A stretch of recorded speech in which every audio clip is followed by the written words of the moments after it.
Mengapa doaku tidak dijawab Tuhan? Itulah pertanyaan yang seringkali mengusik hati orang Kristen. Lantas bagaimana Alkitab mengajar kita mengenai persoalan ini?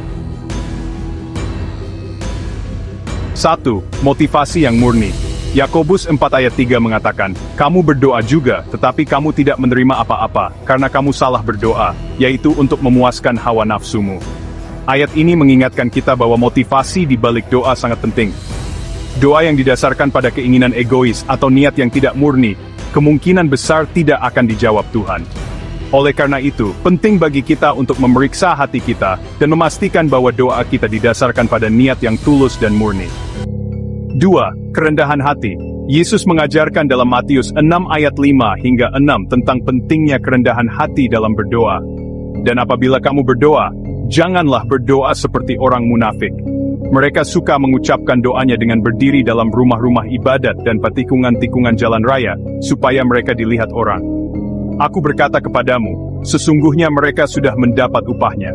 Tetapi jika engkau berdoa, masuklah ke dalam kamarmu, tutuplah pintu dan berdoalah kepada Bapamu yang ada di tempat tersembunyi.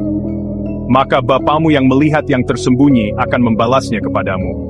Doa yang tulus dan dilakukan dengan kerendahan hati, jauh dari pandangan orang lain, adalah doa yang berkenan di hati Tuhan.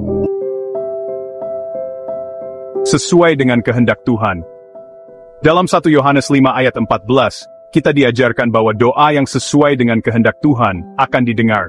Dan inilah keberanian percaya kita kepadanya, yaitu bahwa Ia mengabulkan doa kita, jikalau kita meminta sesuatu kepadanya menurut kehendaknya. Ini berarti, penting bagi kita untuk memahami dan mencari kehendak Tuhan dalam setiap doa yang kita panjatkan.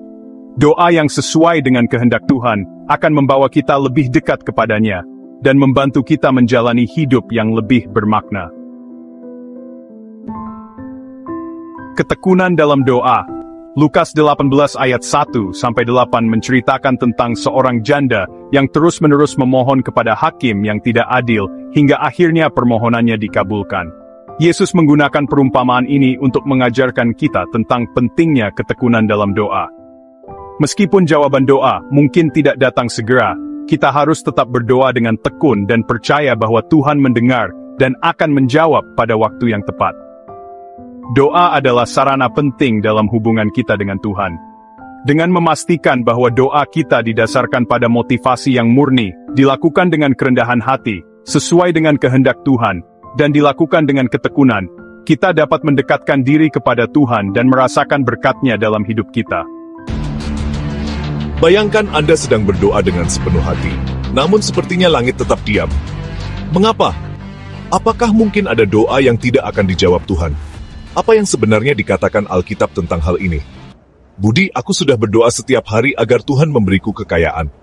Tapi, kenapa sampai sekarang belum juga terkabul? Andi, mungkin ada yang salah dengan cara kita berdoa. Apa yang kamu minta dalam doamu? Aku minta agar Tuhan memberiku banyak uang, supaya aku bisa hidup nyaman dan tidak perlu bekerja keras lagi. Andi, ingat Yakobus 4 ayat 3, kamu berdoa juga, tetapi kamu tidak menerima apa-apa, karena kamu salah berdoa, yaitu untuk memuaskan hawa nafsumu. Mungkin doa kita tidak dijawab karena motivasi kita salah. Kasih Tuhan itu tak bersyarat, tapi berkat-Nya seringkali bersyarat. Dia menginginkan kebahagiaan kita, kepuasan kita, tapi bukan dengan mengorbankan rencana ilahinya. Bayangkan seorang kapten berlayar. Dia berdoa untuk angin yang baik, tapi angin bertiup ke selatan menuju badai. Apakah Tuhan mengabaikan doanya? Ataukah Dia menjauhkannya dari bahaya? Doa kita harus selaras dengan kehendak-Nya. Atau bayangkan seorang wanita yang berdoa untuk balas dendam. Dia merasa sangat terluka oleh seseorang yang telah berbuat salah padanya. Seseorang telah berbuat salah padanya dan dia menginginkan pembalasan. Dia tidak bisa memaafkan dan hanya ingin melihat orang itu menderita. Hatinya dipenuhi dengan amarah dan kepahitan. Setiap hari dia memikirkan cara untuk membalas dendam. Rina, aku berdoa agar Tuhan membalas dendamku kepada orang yang menyakitiku. Tapi, kenapa Tuhan tidak menjawab doaku? Sinta, mungkin Tuhan tidak menjawab doamu karena doa itu tidak sesuai dengan kehendak-Nya.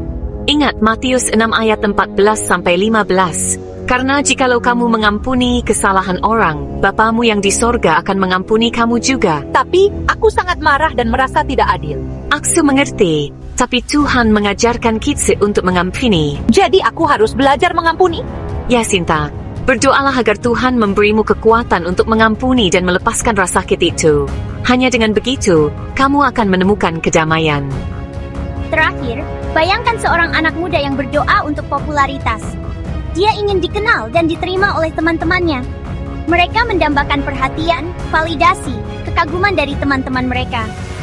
Mereka merasa bahwa popularitas akan membuat mereka bahagia dan diterima. Doa mereka berasal dari rasa tidak aman, bukan dari keinginan untuk menggunakan bakat mereka untuk memuliakan Tuhan. Mereka merasa bahwa tanpa popularitas, mereka tidak berharga. Contoh-contoh ini menggambarkan pentingnya niat yang murni. Ketika kita berdoa, Tuhan melihat jauh ke dalam hati kita. Tuhan melihat melampaui keinginan dangkal kita. Dia memahami motivasi di balik doa-doa kita. Dia mencari hati yang rendah hati, jiwa yang selaras dengan kehendaknya. Hanya dengan niat yang murni, doa kita dapat benar-benar bermakna dan diterima olehnya.